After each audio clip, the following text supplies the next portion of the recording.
эта секция посвящена, наверное, 4-5 таким основным направлениям. Это в первую очередь защита информации.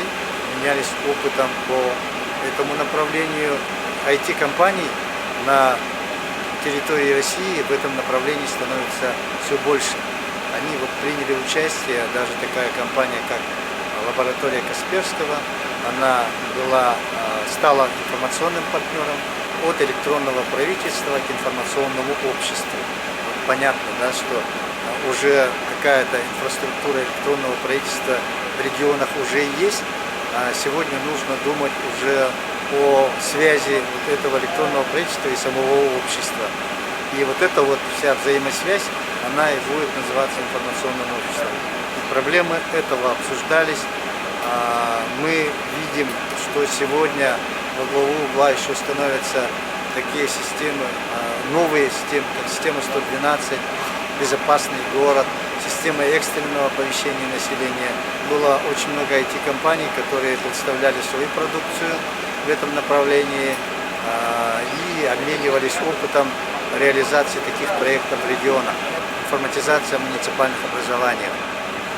Очень сложно сегодня во всех регионах продвигается сегмент именно муниципальных образований.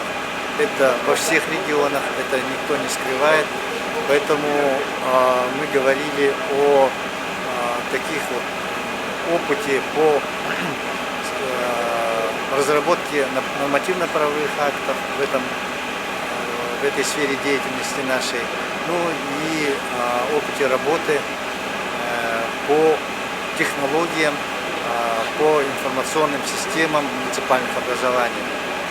Результаты, во-первых, мы хотели бы отклик иметь у наших муниципальных образований, потому что сегодня участвовали главы, заместители, руководители администраций муниципальных районов, которые отвечают, и заместители глав, которые отвечают за информатизацию муниципальных районов.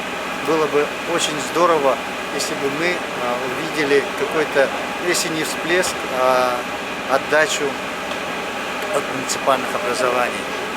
Это первое. Второе – это защита информации и в органах власти, не говоря о муниципальных районах. Поэтому мы также хотим, чтобы защита информации стала неотъемлемой частью работы всех органов власти.